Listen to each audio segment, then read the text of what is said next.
Lorsque les astres luminescents viennent à mettre en exergue les ombres de la flore et des reliefs d'un vaste monde, théâtre de dantesques conflits comme d'implacables ententes, ce sont les résidents de Folandia qui s'éveillent pour accomplir un dessein indistinct, réceptacle de maintes rivalités et discordes.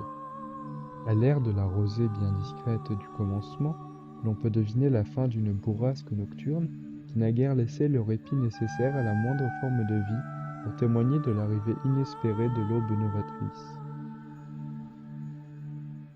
Les conditions, désormais réunies, permettent de narrer la subtile trame et la glorieuse existence de destins entrelacés.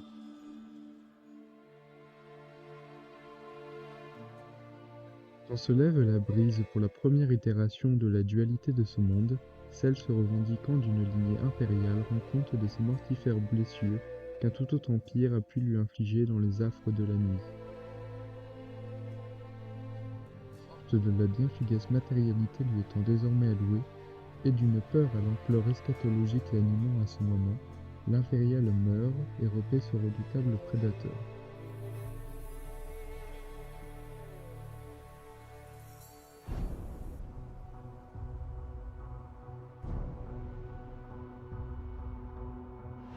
L'aspect maintenant unilatéral de la mainmise sur la réalité géopolitique de Folandia vint à permettre aux victorieux duellistes de se développer avec une exponentielle allure.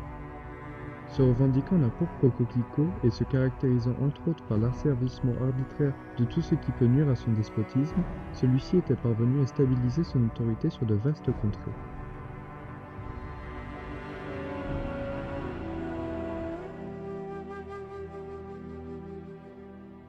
L'aurore alors établie dessine l'imminente ampleur de la succursale paraît à devenir puissance majeure. Un royaume d'Orient dévoile la puissance centrale florissante, mais pour autant qui puise son atout de multiples facteurs.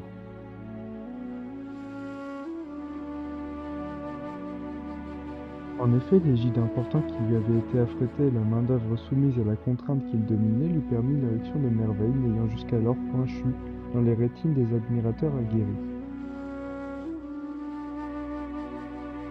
L'aveugle prédominance ainsi que l'accaparement absolu de l'ancestrale royauté sur ses sujets est pourvu d'abondants travers.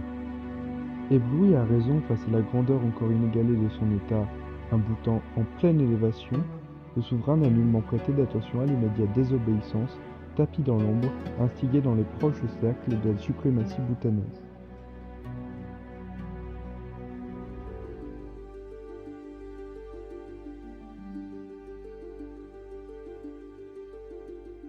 Au zénith de la jeunesse de ce long récit, une faction renégate naquit.